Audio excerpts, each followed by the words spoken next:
Hi there, I'm Will Jones from Stone Circle Games, and today I'm going to give you a look inside the gameplay of our newest game, Horrible Hex. Horrible Hex is a tile-based strategy game for 1 to 3 players. Today we're just going to be dealing with the core version of the game, which is for 2 players. Let's take a look. The gameplay of Horrible Hex is pretty quick and easy to understand. When you open up the box, you'll see 2 things. First, your goal cards. Second, your hex tiles. When setting up the game, the first thing you'll want to do is turn all the cards and all the tiles face down and shuffle them. If you're a beginner to the game, you'll probably want to remove the 2 wild tiles from the game that have both of the symbols on them just to make it a little easier. Then, take 3 of the hexes at random and place them face down in the center of the play area in a triangle. Each player should then draw 2 goal cards from the top of the deck and place them face up in front of themselves. That allows everyone to see what everybody is trying to achieve. When you're ready to begin, just flip the 3 tiles in the center of the table face up, and that's your starting board. A turn consists of 2 actions, one that's mandatory, one that's optional. The mandatory action is placing a tile. To do so, you'll take the top tile from the stack of unused face-down tiles and place it on the board anywhere you like, so long as it connects to all the other tiles. At no point in Horrible Hex ever is the group of tiles in the play area allowed to separate and form 2 or more separate groups. They always have to be continuous. The other action, the one that's optional, is movement. Movement is at the core of Horrible Hex gameplay, and it's simple on the surface but deceptively difficult to master. There are 4 types of movement within Horrible Hex. You can do 1 each turn. First off is a slide, as denoted by the single arrow. A slide is very simple. It allows the hex to move 1 space, or 1 hex width, along the direction that the arrow points. This movement can be blocked by other hexes, and as with all other movements, it can't separate the hex from the general pack of hexes on the table. The second type of movement is a push, denoted by the double arrow. A push functions exactly like a slide, except that in this case, if there are hexes blocking the movement, they can be pushed along in front of the one that you're trying to move.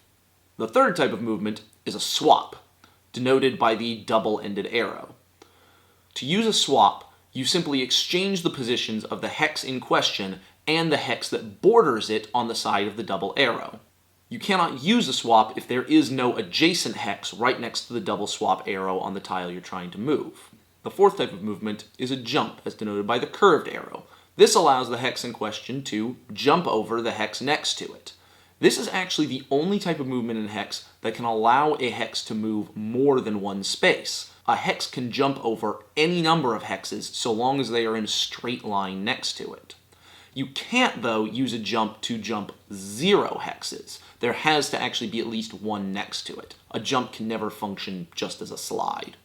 In order to move a hex, the symbol for the movement you're attempting must be present on the side of the hex that corresponds to the direction it is going.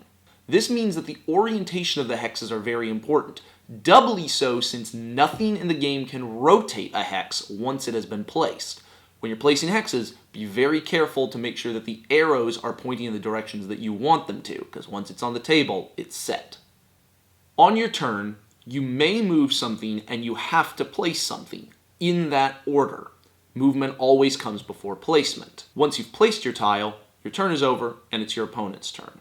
Now let's talk scoring. Scoring in Horrible Hex occurs by achieving patterns as displayed on your goal cards. Scoring checks immediately after a movement, never a placement, which means you can never simply drop a tile into place to score a pattern. You actually have to move something into place. As soon as movement occurs, look at the board and see if any of the hexes on the table form the patterns formed by any player's goal card. Any number of goal cards from any number of players can be completed on a single turn, which means that yes, your movement might actually cause your opponent to score. As soon as any player completes 1 or more goal cards, completely wipe the board of all existing hexes, place them into a discard pile, and replace them with 3 new random tiles placed in a triangle as at the start of the game. You immediately score the card, placing it off to the side, and draw a new one, placing it face up in front of you. You'll always have 2 goal cards in front of you at any given time. As soon as one player completes 3 goal cards, they have won the game. Congratulations. Thanks for watching this introduction to the gameplay of Horrible Hex. I hope you all learned a valuable lesson, and we'll see you next time. For Stone Circle Games, I'm Will Jones. Have fun.